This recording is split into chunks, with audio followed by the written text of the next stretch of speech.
Caesar করলে ছেলে বেরেলিয়ান হয়। আর এখন আধুনিক যুগ নাই, তখনকার যুগে ডাক্তার ছিল না, পরিষেবা ছিল না, নার্সিংহোম ছিল না, এত যন্ত্রপাতি ছিল না। তো তখনকার যুগে আমাদের বাপ দাদুদের যুগে তখন ছাগল ছিল না, ছিল না? কথা বলে, ছাগল ছিল না? ছাগল ছিল, তখনকার যুগে ছাগল ছিল, গরু ছিল, হাঁস ছিল, মুরগি ছিল, সবই ছিল। আচ্ছা, এখন কেন ছাগলদের নরমেলে বাচ্চা হচ্ছে তো অধিক সিজার করতে পারিস? কথাটা বুঝতে পারেন না? অধিক সিজার করা যায় না, যায় না? হ্যাঁ, শুয়োরের 10টা করে ছানা হচ্ছে, তো ওদেরও সিজারের ব্যবস্থা কর দিয়ে একটা করে বাচ্চা হোক। শুয়োরে ভরে যাচ্ছে দেশটা। কষ্ট লাগে কোথায় জানেন? আপনার বুঝার ক্ষমতা নাই যে বেঈমান আপনার কোন জায়গায় আঘাত হানছে। কেন নেই?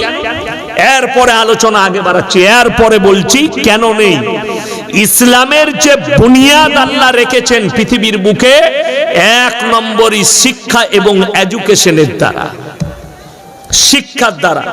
প্রথম আয়াত নবীজি সাল্লাল্লাহু আলাইহি সাল্লামের কাছে যেটা এসেছে সেটার নাম হচ্ছে ইকরা বিসমি রাব্বিকাল্লাযী খালাক। হে নবী পড়ো, হে নবী আপনি পড়ুন। নবীজি উম্মি ছিলেন, এইখানে বহুত বড় আল্লাহ লজিক রেখেছে। লজিকটা বলা মাত্র আপনি বুঝে যাবেন। নবীজি উম্মি মানে নবীজি অশিক্ষিত নয়, নাউজুবিল্লাহ। নবীজি সাল্লাল্লাহু আলাইহি সাল্লাম উম্মি মানে দুনিয়ার বুকে কারুর কাছে লেখাপড়া করেননি বলে তিনি মূর্খ ছিল, এই কথাটা বলাটাও পাপের কথা। নবীজি সাল্লাল্লাহু আলাইহি সাল্লাম পৃথিবীর আদি থেকে অন্ত পর্যন্ত তিনি হচ্ছেন সৃষ্টির শ্রেষ্ঠ। জোরে বলুন সুবহানাল্লাহ। উম্মি মানে শুনেলেন। কেন নবীজি দুনিয়াতে কারো কাছে শিক্ষা গ্রহণ করেননি? এর পেছনে আল্লাহ লজিক রেখেছে। আমি আপনাদের কাছে এসেছি, ললিতপুরে স্টেজে বয়ান করছি। এখানে যদি আমার কোনো শিক্ষক আসেন, তিনি কি বলবেন? তার সে কি বলবে? ইয়াসিন আমার ছাত্র, ঠিক কি না? আচ্ছা, আমি আমার শিক্ষকের কাছে বড় না ছোট? ছোট। আমি যতই জ্ঞানী হয়, আমার উস্তাদ উস্তাদ, আমার শিক্ষক শিক্ষাগুরু শিক্ষাগুরু। কে বুঝলেন? তাকে সম্মান করতেই হবে। আমি তার কাছে ছোট। আমি কবে স্কুলে পড়েছি, তখন বাসে চাপতাম, এখন তো বাসে কম চাপা হয়। তো বর্ধমানে আমি চেপেছি, আমার একজন স্কুলের মাস্টার মহাশয়, হিন্দুদেরই, তিনি দাঁড়িয়ে আছেন আর আমি সিট পেয়েছি। আমি বাস স্ট্যান্ডে চেপেছিলাম, তো তিনি একটা পরের স্টপেজে চেপেছেন, তো তিনি সিট পাইনি। যাবেন আমার গ্রামের স্কুলই, হাই স্কুলের টিচার। আমি সঙ্গে সঙ্গে তিনাকে দেখে দাঁড়িয়ে গেলাম। স্যার আপনি বসুন। বলে না না, তুমি বক্তা মানুষ, ভালো মানুষ, তুমি বসো। না স্যার, আপনি আমার শিক্ষক, আপনাকে বসতেই হবে, আপনি বয়সেও বড়। তিনাকে বসালাম। কেন? তিনি আমার শিক্ষক। আমি যত বড়ই ডিগ্রিধারী হয়ে যাই, তিনি আমার কাছে, আমি তিনার কাছে ছোট। আল্লাহর হাবিব সাল্লাল্লাহু আলাইহি সাল্লামকে কোন ব্যক্তি যদি শিক্ষা দিতেন, সে দাবি করত মুহাম্মদ আমার ছাত্র, আমার রাসূলকে ছোট করা হতো। তাই আল্লাহ যতগুলো নবী পয়গম্বর দুনিয়াতে রাসূল পাঠিয়েছেন, কারুর শিক্ষাগুরু দুনিয়াতে ছিল না। সকলের শিক্ষক হচ্ছে আমার আল্লাহ রাব্বুল আলামিন। জোরে বলুন সুবহানাল্লাহ। এইটা হচ্ছে লজিক। এটা আপনি বুঝে গেলেন। এরপর নবীজি সাল্লাল্লাহু আলাইহি সাল্লাম শিক্ষার উপরে তাকিদ দিয়েছেন।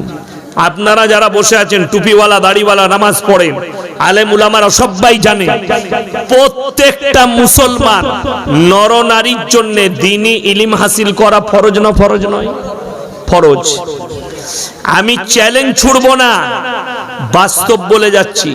কাল সকালে যদি ইমামকে দায়িত্ব দেওয়া হয়, আপনি গ্রামের ঘরে ঘরে গিয়ে সমীক্ষা করুন, 100 জনের মধ্যে 98 জনের কাছে দ্বীনি ইলম নাই। ঠিক বললাম না ভুল বললাম? আপনি এটা জানেন দ্বীনি ইলম হাসিল করা ফরজ, কিন্তু আপনি দ্বীনি ইলম হাসিল করেননি। বিপদটা কোথায় বলে দিই আপনাকে এরপর, যে সমাজের বিপদগ্রস্ত কোথায়, আপনি বিপদে কোথায় পড়ছেন। দ্বীনি ইলম কতটা প্রয়োজন? আপনাকে কে বললো হাফেজ হতে হবে? কে বললে আলেম হতে হবে? কে বললে মুহাদ্দিস হতে হবে? কে বললে মুকাররির হতে হবে? কে বললো মুফতি হতে হবে? দ্বীনি ইলম অতটা হাসিল করতে হবে যতটা করলে আপনি হারাম হালাল চিনতে পারেন, দিন আর বদ্দিন চিনতে পারেন, শিরক আর বেদাত চিনতে পারেন, কুফরি চিনতে পারেন, বেঈমান কাফেরের কুফরিটা যেন আপনি বুঝতে পারেন, বেঈমানদের চক্রটা যেন আপনি বুঝতে পারেন যে এটা তাদের আমাদের উপর একটা বড় চক্র ঘুরছে। ভাই ডিস্টার্ব করো না, কথা বলো না। যে বসবে সে নিজে গিয়ে বসবে, আর কেউ কি বসতে বলবেন না। জায়গা খুঁজে বসে যাবে, যার ইচ্ছা যাবে। ও ধরে ধরে বসালে জায়গা হবে না। যারা ঘুরছে ঘুরুক। আমার ভাই, দ্বীনি ইলম কোথায় হাসিল করবেন? এই ইলমটা হয় বড় আলেমের লেখা বই পড়ে হোক, কোন আলেমের কাছে উঠা বসা করে হোক, ইমামের কাছে হোক, কিংবা আশেপাশে মাদ্রাসা থাকলে মাদ্রাসায় উঠা বসা করে হোক, আপনি ওই দ্বীনি ইলমটা হাসিল করুন। চলুন, হারাম হালাল মুসলমান কেমন বুঝে আপনাকে আমি দেখিয়ে দেবো। মুসলমানদের ছেলে লরি চালায় ট্রাক, মুসলিমদের ছেলে ইটের ভাটায় গাড়ি চালায় না? চালায় না? মুসলিমরা চালায়। কলকাতা যাচ্ছে কিংবা বর্ধমান যাচ্ছে, মুর্শিদাবাদের ছেলে ইট নিয়ে হাই রোডে দাঁড়িয়েছে। হাই রোডে দাঁড়িয়ে হোটেলে খাবে। হোটেলে ঢুকেই প্রথমে বললে, ভাই এক বোতল মদ দে তো। মদ খেয়ে নিল। এরপর বলছে মুরগি কষা আর রুটি নিয়ে আয়। তো হোটেলের যে কর্মচারী আছে সে প্লেটে করে রুটি আর মুরগি কষা এনেছে। তখনই জিজ্ঞেস করছে, মুরগিটা জবাই না কাটা? আমরা হারাম করকে জুতো করে মার। কথা বুঝতে পারেননি? আচ্ছা, যে মদ খেয়েছে তার আর এটা জিজ্ঞেস করে লাভ আছে? লাভ নেই।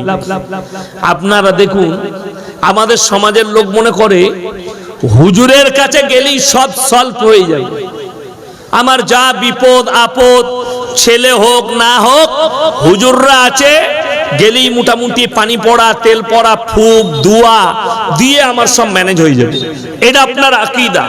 শুনেলেন, দোয়া কবুলিয়াতের জন্য সর্বপ্রথম শর্ত যেটা, সেটা হচ্ছে হালাল খাবার। আপনার দোয়া কবুল হয় না, আপনি চিন্তা করবেন যে আমার খাবারের মধ্যে হারাম মিক্স হচ্ছে না তো। এটা আপনাকে চিন্তা করতে হবে। মুসলমান হারাম হালাল কি বুঝেছে আমি ওটাই বুঝাচ্ছি। আপনি যদি সকালবেলায় বহরমপুর যান, বহরমপুর টাউনে যান, তো যদি কোনো হোটেলে খেতে যান কিংবা রেস্টুরেন্টে, আপনাকে জিজ্ঞেস করতে হবে না? হবে না? দাদা মুরগিটা জবাই না কাটা? কথা বলে না? করতে হবে না? করতে হবে, তবে খাবেন আপনি। কেন? আপনার জন্য শর্ত হচ্ছে হালাল খাবার। আপনি এটা বুঝে গেলেন যে ইয়াসিন ভাই রাত্রে বয়ান করেছে জবাই করা মুরগির মাংস খেতে হবে। আপনি সকালে বাজারে গেলেন, আপনার বললেন ভাই 1 কিলো জবাই করা মাংস দে। আপনি কিনছেন জবাই করা মাংস, কিন্তু টাকাটা আবার সুদের টাকা, সেই একই মাল দাঁড়িয়ে। কথাটা বুঝাতে পারলাম? হ্যাঁ বন্ধুরা, আজকের ভিডিও কিন্তু এই পর্যন্ত। এরপরে কিন্তু আবার আমরা নতুন কোনো একটা ভিডিও নিয়ে উপস্থিত হবো। তাই বন্ধুরা, আমার এই চ্যানেলটাকে যারা সাবস্ক্রাইব করবেন তারা কিন্তু প্লিজ দয়া করে সাবস্ক্রাইব করে নিও।